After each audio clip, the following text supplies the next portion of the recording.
২৬ সালের নির্বাচনটা তো আসলে একটা ঐতিহাসিক নির্বাচন। ২০০১ সালের ১লা অক্টোবর আমার জীবনের ছিল শেষ নির্বাচন। এই দীর্ঘ প্রায় ২৫ বছর পর আমি আবার নির্বাচনে অংশগ্রহণ করছি। এটা একটা মানুষের জীবনের জন্য একটা দুর্ভাগ্য না সৌভাগ্য জানি না। আমার মনে হয় এর চেয়ে বড় কষ্ট এই পৃথিবীতে কোনো মানুষের আছে কিনা জানা নাই। আমি এটা মনে করছি। কারণ রাজনীতি করে এই যে আমার জন্মটা হয়েছিল মানুষের সেবা করার জন্য। এবং আমি যেহেতু একটা রাজনৈতিক পরিবারের ছেলে, আমার আর অন্য কোনো পেশা ছিল না। আমার লক্ষ্য ছিল মানুষের কল্যাণ এবং আমি জনপ্রতিনিধি হিসাবে মানুষের সেবা করব। এবং এই জন্যই নির্বাচনের অপেক্ষা করতে করতে সেই দীর্ঘ প্রায় ২৪-২৫ বছর চলে গেল। তো স্বাভাবিক কারণে এই ২৪-২৫ বছরটা অনেক মানুষই মরে গেছে, পৃথিবী থেকে চলে গেছে, অনেক অসুস্থ হয়ে গেছে, পঙ্গু হয়ে গেছে। কিন্তু আল্লাহ হয়তো আমাকে সেদিনের অপেক্ষা রেখেছিল এবং আমি কৃতজ্ঞ মহান আল্লাহ তাআলার কাছে যে দীর্ঘ প্রায় ২৪ বছর পর এই নির্বাচনে অংশগ্রহণ করেছি, যে নির্বাচনে একটা অবাধ নিরপেক্ষ নির্বাচনের অপেক্ষা করেছি এবং মানুষের সেই প্রত্যাশা অনুযায়ী, আমাদের সেই প্রত্যাশা অনুযায়ী একটা সুন্দর অবাধ নিরপেক্ষ নির্বাচন হচ্ছে। সেই নির্বাচনে বিপুল ভোটে আমার নাটোরের জনগণ আমাকে বিজয় করেছে। আমি কৃতজ্ঞ। এটা আমার প্রত্যাশিত ছিল, এটা আমি প্রত্যাশা করেছি। নাটোরের রানী ভবানী, রাজা মহারাজা বনলতা সেন, একটা ঐতিহ্যবাহী নাটোর একটা জেলা হেডকোয়ার্টার। একসময় এই নাটোর রাজধানী ছিল। হ্যাঁ, সেই নাটোর নামই নাটোর, কিন্তু কোনোভাবেই এই নাটোর উন্নয়নের নাটোর বা সবসময় বঞ্চিত অবহেলিত নাটোর হিসাবেই পরিচিতি লাভ করেছে। এই জন্যই আমার একটা স্বপ্নই ছিল যখন আমি প্রথম এমপি হলাম বা তার আগে, যে নাটোরে কোনো হাসপাতাল নাই, নাটোরে কোনো বাইপাস রাস্তা নাই, নাটোরে কোনো একটা ভালো মানে কী বলবো স্টেডিয়াম নাই, শিক্ষা প্রতিষ্ঠান নাই, শিল্প কারখানা নাই। এটা মানে অবহেলিত যোগাযোগ ব্যবস্থা মারাত্মকভাবে বিচ্ছিন্ন। শহরের সঙ্গে গ্রামের মানুষের কোনো যোগাযোগ ছিল না। আমি তখন থেকে ভেবেছি আল্লাহ যদি কখনো সুযোগ দেয়, আমি নাটোরের মানুষের ভাগ্যের পরিবর্তনের জন্য সবার আগে শহর থেকে গ্রামে যাওয়ার জন্য যে রাস্তা, আমার শহর থেকে গ্রামে যাওয়ার জন্য রাস্তা। এবং এখন আল্লাহর অশেষ রহমত ২০০১ থেকে ২০০৬ পর্যন্ত আমি যখন নাটোরের দায়িত্বপ্রাপ্ত মন্ত্রী ছিলাম, এরিয়া ডিপার্টমেন্টের মন্ত্রী ছিলাম, তখন যে রাস্তাগুলো প্রয়োজন ছিল, মোট কথা নাটোর শহর থেকে গ্রামে যাওয়ার জন্য যত রাস্তা দরকার, নাটোর শহর থেকে যে কোনো মানুষ যে কোনো জায়গায়, শুধু নাটোর না, নাটোর জেলার প্রত্যেকটা এলাকায় রাস্তাঘাট যেগুলো হয়েছে সেগুলো ওই ২০০১ থেকে ২০০৬ পর্যন্ত আমি যখন এলজিআরডি মন্ত্রণালয় ছিল এই কাজগুলো তখন করেছিলাম। এবং আরেকটা যেটাই গুরুত্বপূর্ণ, বিদ্যুৎ। প্রতিটা ঘরে ঘরে আমি মানুষের বিদ্যুতের আলো পৌঁছেছি। এখন নাটোরে কোনো বাড়িতে বিদ্যুৎ পৌঁছে না এরকম সংখ্যা নাই। মোটামুটি এই দুটোই টার্গেট ছিল এবং আমি করতে সক্ষম হয়েছি। এবং আমি আশা করছি যে এবার আমার প্ল্যান, যেগুলো অসম্পূর্ণ কাজ, যেগুলো আমার প্ল্যানে ছিল সে সময় আমি করতে পারিনি, কিন্তু 18-20 বছর কেউ করেও নয়। এখন নেক্সট প্ল্যান, আমি পরবর্তী পদক্ষেপ, এখন আমরা যেহেতু রাষ্ট্রীয় ক্ষমতায় এসেছি, এখন যে কাজগুলো বাকি আছে সে কাজগুলো আমি করতে শুরু করবো ইনশাআল্লাহ। না, আসলে সত্যি বলতে কি, মন্ত্রী এবং এমপি এরা তো একজনই নির্ধারণ করে, একজন আমাদের যিনি সৃষ্টিকর্তা, যিনি উনি নির্ধারণ করে গেছেন কে মন্ত্রী হবে, কে এমপি হবে, কে ক্ষমতা থাকবে। উনি বলেই দিয়েছে কোরআন শরীফে যে ক্ষমতা দেওয়ার মালিক আমি, ক্ষমতা কেড়ে নেওয়ার মালিকও আল্লাহ। আল্লাহ এটা বলেছেন। তো উনি এই যে দীর্ঘ এই ২০ বছর যে ছিলাম না, আমি কখনো নিজেকে জনপ্রতিনিধি কখনো নিজেকে মনেই করি না। আমি পুরো টার্মটা মানুষের এই যে অফিসের কথা বলছি, এই অফিসে গত ১৭টা বছর প্রতিদিন মিনিমাম ৫০ থেকে ১০০ লোক এভরিডে কোনো দিন আমার অফিসে এসে না খেয়ে যায় নাই। এই দীর্ঘ ১৭-১৮ বছর আমি এই যে কষ্টের মধ্যেও এই অফিসের ভাড়া, এই অফিসে মেনটেন করা, আমার উত্তর অঞ্চলের, আমার নাটোরের মানুষ, আমি কখনো প্রচারও করিনি, কাউকে বলিও নি, কারণ সবসময় এই অফিসটা ছিল জাঁকজমক। আমি নাটোরে যখন যেতাম, আমার বাড়ির সামনে শত শত গাড়ি, শত শত মানুষ। আমি জানি না, এটা আল্লাহ প্রদত্ত। তো আমি এখন যে মানে কি আছি কি নাই সেটা বড় কথা না। আমার লক্ষ্য মানুষের সেবা করা।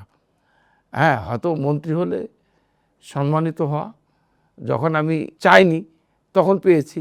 এখন মানুষের প্রত্যাশা অনেক বেশি। মানুষ মনে করছে দুলু ভাই যদি ওই চেয়ারে যেতে তারও বেশি কাজ করতে পারতো, অসুবিধা নাই। মানুষের জন্য কিছু করা। এর আগেও আমি কয়েকবার এমপি ছিলাম, আমি তখন কাজ করার চেষ্টা করেছি, এখনও কাজ করছি।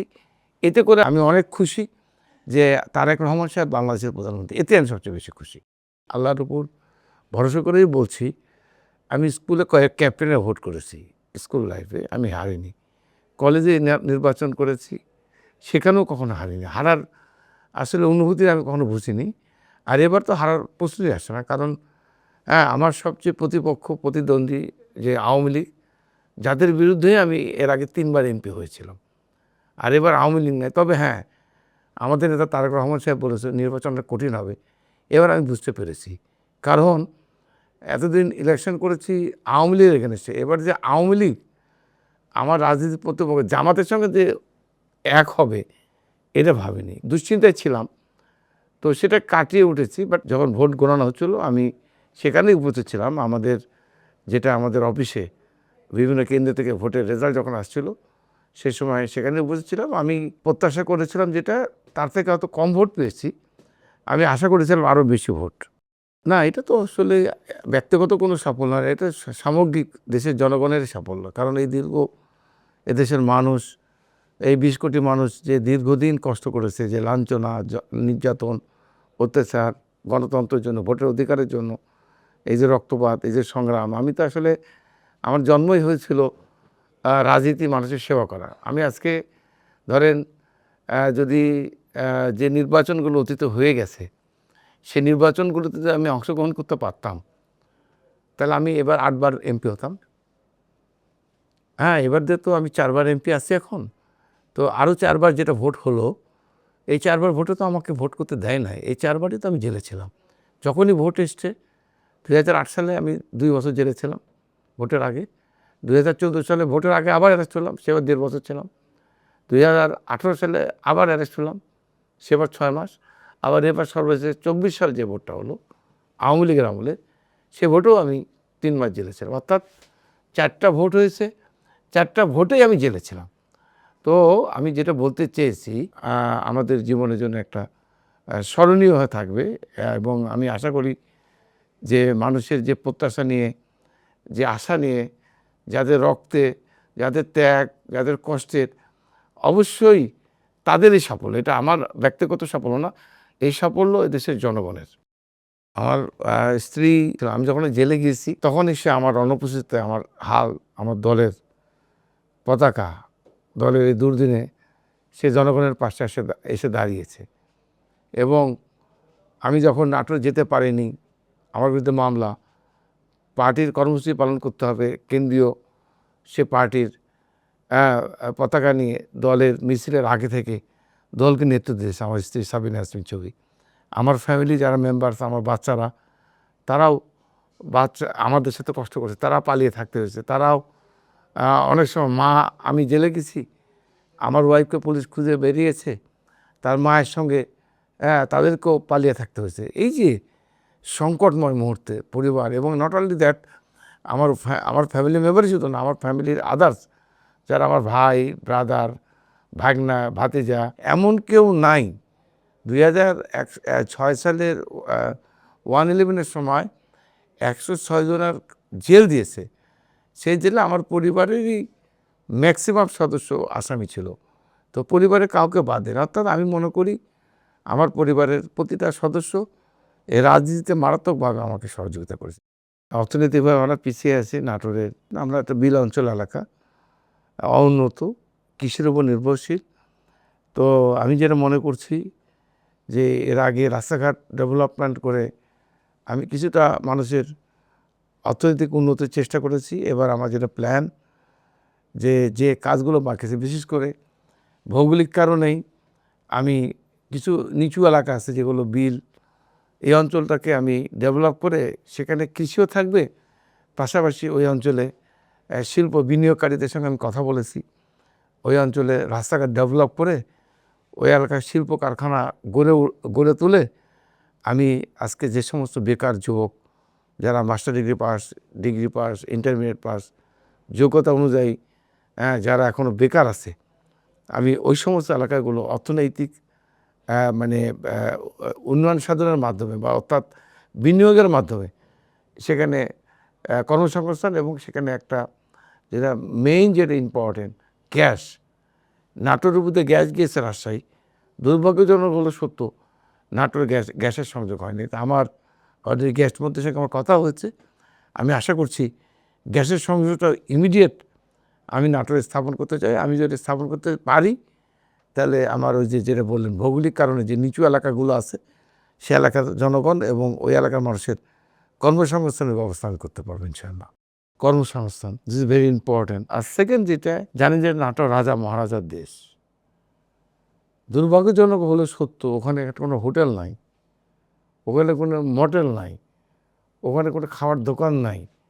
রাজার বাড়ি, মহারাজার বাড়ি, রানী ভবনের বাড়ি, মানুষ ওখানে এসে থাকবে কোথায়, তার কোনো ব্যবস্থা নেই। তা আমার সেকেন্ড যেটা আমি মনে করি, বিল অঞ্চল দিয়ে আমি একটা রাস্তা করেছি, পানির বর্ষার সময় পানিতে রাস্তাটা ডুবে থাকে আর খরার সময় ওই রাস্তা দিয়ে গাড়ি ঘোড়া চলে। ওই বর্ষা যখন শুরু হয় ওই রাস্তা দেখার জন্য হাজার হাজার মানুষ সেখানে সমবেত হয়।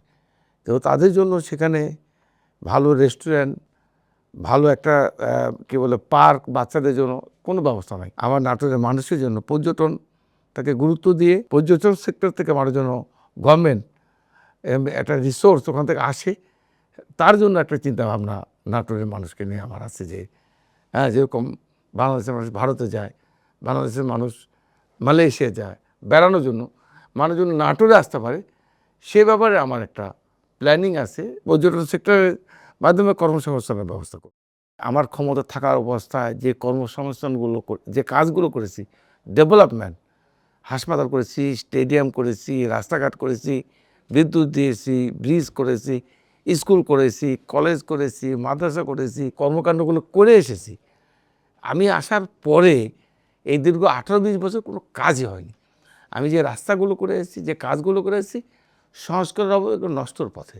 অ্যান্ড মানুষ মনে করেছে যে আমাদের ওই নেতাকে দরকার যে নেতা আমাদের এই কাজগুলো করতে পারে, যিনি করেছেন। আর এই কারণেই ওই যে আকর্ষণ, যেহেতু আমাকে এই 4 টার্ম ভোট দিতে পারেনি, এই আকর্ষণ আমি সৃষ্টি করতে সক্ষম হয়েছিলাম। মানুষ মানে আমাকে ভোট দেওয়ার জন্য মুখিয়েছিল যে কবে রুহুল কুদ্দুস তালুকদার দুলুকে আমরা ভোট দিয়ে এমপি নির্বাচিত করব। আমি মনে করি এই কারণে মানুষের আকর্ষণ যে আমাকে তারা দীর্ঘদিন ভোট দিতে পারে নাই, আর এই জন্য তারা অপেক্ষা ছিল। এবং আমি বিশ্বাস করি আর এই কারণে মানুষ বিপুল ভোটে আমাকে 2026 সালের নির্বাচনে ধানের শীষ মার্কা প্রতীকে ভোট দিয়ে নির্বাচিত করেছে। অসম্পূর্ণ কাজগুলো করব। আমার যেটা টার্গেট, মূল লক্ষ্য যে এখানে হাসপাতাল, এখানে একটা বিশ্ববিদ্যালয়, কৃষি বিশ্ববিদ্যালয়, এবং শহরের রেলগেট আছে, প্রতিদিন 32টা ট্রেন যায়।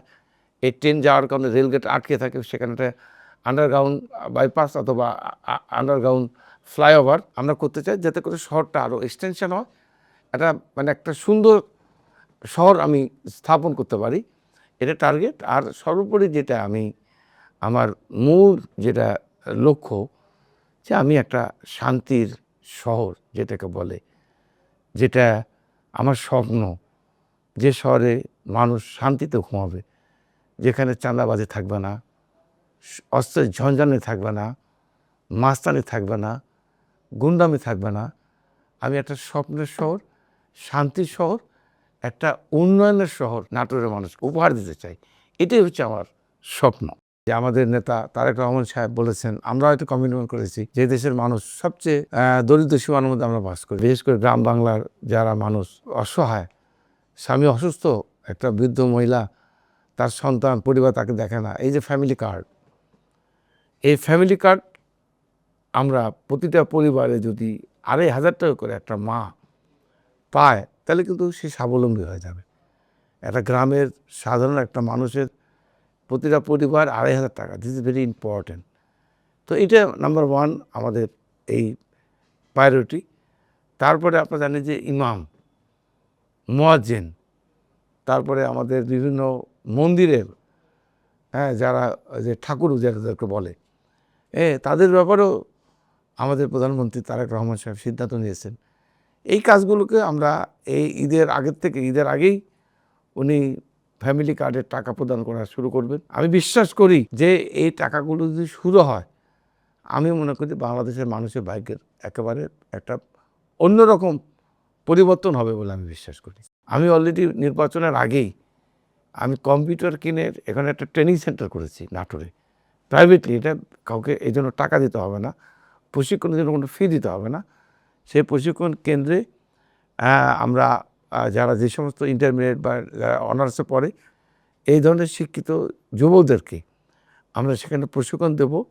প্রশিক্ষণের পর এই ছেলেরা তারা নিজেরাই ল্যাপটপের মাধ্যমে বাসায় বসে থেকে, তাকে দেশের বাইরে যেতে হবে না, বিদেশে যেতে হবে না, বাসায় বসে থেকে তারা ডলার পাউন্ড ইনকাম করতে পারে। তার জন্য আমি এই ধরনের ট্রেনিংয়ের ব্যবস্থা, যারা এই বেকারত্ব দূর হবে এবং বাড়ি থেকে তারা ডলার পাউন্ড ইনকাম করতে হবে, সে ব্যবস্থা আমি করেছি।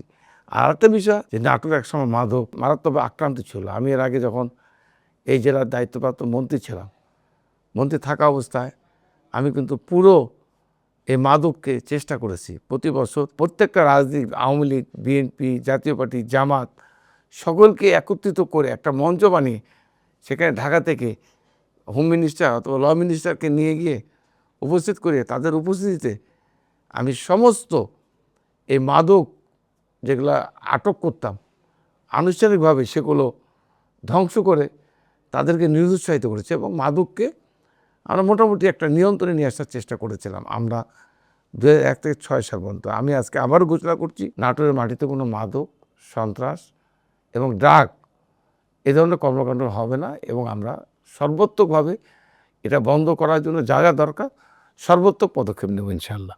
নারীদের জন্য তারেক রহমান সাহেব তো ফ্যামিলি কার্ড দেবেই। পাশাপাশি আমি নাটোরে এর আগে 2001 থেকে 2006 সাল পর্যন্ত আমি ক্ষমতা ছিলাম, প্রাণ একটা ফ্যাক্টরি ইন্ডাস্ট্রি নিয়ে গেছি। সেখানে প্রায় 10,000 মহিলা কর্মসংস্থানের ব্যবস্থা সেখানে হয়েছে। এবারও নারীদেরকে কর্মসংস্থানের জন্য অলরেডি প্রাণের মালিকের সঙ্গে আমার কথা হয়ে গেছে। তারা জায়গা চেয়েছে, আমি অলরেডি জায়গার ব্যবস্থা করছি। গ্যাস তো যাবেই এবং নট অনলি প্রাণ, পাওয়ারটেক্সের মালিক যেটা এর আগে আবুল হাসেম সাহেব মারা গেছেন, তার ছেলেদের সঙ্গে আমি কথা বলেছি। তারাও সেখানে পাওয়ারটেক্স সহ আরও যে সমস্ত বিনিয়োগ বড় বড় শিল্পপতি আছে আমি কথা বলেছি। আমি আশা করছি যদি তাদেরকে সেখানে বিনিয়োগ করাতে পারি তাহলে আমাদের মেয়েদের কর্মসংস্থানের ব্যবস্থা হবে ইনশাআল্লাহ। আমার এলাকার জনগণের কর্মসংস্থান, অবকাঠামো উন্নয়ন, তারপরে শিক্ষাক্ষেত্রে বরাদ্দ এবং আমি তো আবারও বলতে চাই নাটোর একটা সুন্দর চিকিৎসা ব্যবস্থা, স্বাস্থ্য ব্যবস্থা, সব মিলিয়ে যেগুলো মানুষের জীবনের জন্য সবচেয়ে গুরুত্বপূর্ণ যে বিষয়গুলো আছে, যে মৌলিক যে দাবিগুলো আছে সবগুলোই আমি পার্লামেন্টে দাঁড়িয়ে ডিমান্ড করব ইনশাআল্লাহ। কোনো অন্যায়ের কাছে মাথা নত করব না। আমি জানি অন্যায়ের বিরুদ্ধে যখনই আমি পদক্ষেপ নেব কিছু মানুষ আমার প্রতি অসন্তুষ্ট হবে, আমার বিরুদ্ধে হবে। তবে আমি বলেছি, আবারও বলছি, অন্যায়, সন্ত্রাস, চাঁদাবাজ, মাস্তান, গুন্ডা, যে ধরনের যে কাজ দেশের জন্য অকল্যাণকর, তার বিরুদ্ধে আমি পদক্ষেপ নেব। এই ব্যাপারে কোনো কম্প্রোমাইজ আমি করবো না ইনশাআল্লাহ। ক্ষমতা তো জবাবদিহিতার মধ্যে এটাই আমি মনে করি যে জনগণের ক্ষমতা, সেই ক্ষমতা যদি আমার জবাবদিহিতা না থাকে তাহলে তো আমি স্বৈরাচার শাসক হয়ে গেলাম। তো আমি মনে করি অবশ্যই জবাবদিহিতা থাকতে হবে। তা আমি মনে করি যে জবাবদিহিতা অবশ্যই ইম্পর্টেন্ট এবং এই জবাবদিহিতার জন্যই তো আজকে এই 20টা বছর অপেক্ষা করেছে। আমি মনে করি জনগণের জবাবদিহিতা আছে বলেই বা তারা বিশ্বাস করে বলে আমাকে এমপি নির্বাচিত করেছে। প্রতিদ্বন্দ্বী যারা আছে আমি তো তাদের কোনো গুণ আমি দেখতে পাই না। ওরা সন্ত্রাসী, ওরা মাস্তান, ওদের বিবেক, ওদের মধ্যে মানবতা, সভ্যতা নাই। ওদের ভালো দিকটা হচ্ছে অস্ত্রবাজি করতে পারে, এটাই ভালো দিক। ওরা মানুষকে মারতে পারে, খুন করতে পারে এবং আমার নাটোরে এই দীর্ঘ 15টা বছর ছিল একটা সন্ত্রাসীর নগরী, কত মানুষকে তারা হত্যা করেছে, এটাই ভালো দিক। আমি ভালো দিক তো আমি কোনো দেখি না। ভালো দিক তো মানবিক, মানুষের কল্যাণ, মানুষের জন্য কাজ করা, রাস্তাঘাট করা, উন্নয়ন করা, মসজিদ করা, মাদ্রাসা করা, মানুষের জন্য কাজ করা, মানুষের ভাগ্যের পরিবর্তনের ব্যবস্থা করা। আমি এমন কোনো কিছু তাদের দেখিনি যেটা আমি আপনার সামনে উপস্থাপন করব আমার প্রতিপক্ষের বিরুদ্ধে। আমি মনে করি এখনও সুযোগ আছে তাদের ভালো হওয়ার। গত 5 তারিখের আগে তারা যে অন্যায় কাজ করেছে, যে অত্যাচার নির্যাতন নাটোরের মানুষকে করেছে, বহু মানুষকে তারা হত্যা করেছে, বহু মানুষ অন্ধ হয়ে গেছে, বহু মানুষ পঙ্গু। এখন আল্লাহর কাছে তারা মাপ চেয়ে এবং আইনের কাছে সারেন্ডার করে আইনের মাধ্যমে মানুষের কাছে আবারও মাপ চেয়ে আবার মানুষের কাছে ফেরত আসে, এটাই তাদের কাছে আমার কামনা। না, আমার নাটোরের মানুষের কাছে একটাই বার্তা, আমি কৃতজ্ঞ নাটোরের মানুষের কাছে। যতবার নাটোরের মানুষের কাছে আমি ভোট চেয়েছি, নাটোরের মানুষ কখনো আমাকে ফিরিয়ে দেয় নাই। আমি কৃতজ্ঞ। আমি যতদিন বেঁচে আছি আমি নাটোরের মানুষের প্রতিনিধি হিসাবে আমি কৃতজ্ঞ। আমি তাদের ঋণ আমি রক্ত দিয়ে শোধ করতে পারবো না। শুধু আমি নয়, আমি যাকে মেয়র বানাতে চেয়েছি মেয়র করেছে, যাকে আমি উপজেলা চেয়ারম্যান বানাতে চেয়েছি তারা তাই করেছে। ইউনিয়ন পরিষদের চেয়ারম্যান আমার নির্বাচনের কাছে 12 জন, আমি 12 জনকে চেয়ারম্যান করতে চেয়েছি, 12 জনকে তারা চেয়ারম্যান করেছে। আমি মনে করি এই মানুষের ঋণ আমি আমার রক্ত দিয়ে শোধ করতে পারবো না। সর্বশেষ তারা যে এই ষড়যন্ত্র চক্রান্ত, আওয়ামী লীগ, জামাত এবং আমার দলের মধ্যে কিছু ষড়যন্ত্রকারী সম্মিলিতভাবে চেষ্টা করেও যখন আমাকে তারা হারাতে পারেনি, আমি বিশ্বাস করি যে নাটোরের মানুষ আমাকে তারা ভালোবাসে। আমি তাদের কাছে আমার আহ্বান থাকবে, আমার প্রতি আপনারা বিশ্বাস রাখবেন। আমি যে প্রতিশ্রুতিগুলো দিয়েছি ইনশাল্লাহ সেই প্রতিশ্রুতিগুলো পূরণ করে আগামী দিনে আবারও আপনাদের কাছে ফেরত আসবো ইনশাল্লাহ। সাংবাদিক হিসাবে তার উচিত, সাংবাদিকতা যেরকম আমি একজন রাজনীতিবিদ হিসাবে আমার যে জবাবদিহিতা আছে, আমি বিশ্বাস করি ঠিক সেরকম একজন সাংবাদিক কর্মী হিসেবে তারও দায়বদ্ধতা আছে। সে তার বাইরে গিয়ে যখন একটা রাজনৈতিক দলের পক্ষ নিয়ে যখন টেলিভিশনে পত্রিকায় অসত্যকে সত্য বানানোর চেষ্টা করে, এটাই দুর্ভাগ্য। আমরা চাই যে একজন মানে মানে মানে কি সাংবাদিক কর্মী তার যেটা উচিত নিরপেক্ষ হিসাবে, যেটা আমাদের ভুল সেই ভুলটাই আমাকে দেখা দেওয়া উচিত, যেটা সত্য সেই সত্যটাই বলা উচিত। অসত্যকে সত্য বানানোর যে প্রবণতা অতীতে হয়েছে, এই জায়গা থেকে বের হয়ে এসে আমি মনে করি একজন সংবাদ কর্মীর যে সম্মান এদেশের মানুষ করে, তার জায়গায় ফেরত এসে তার নিরপেক্ষ দায়িত্ব পালন করে, এটাই আমি তাদের কাছে প্রত্যাশা করি।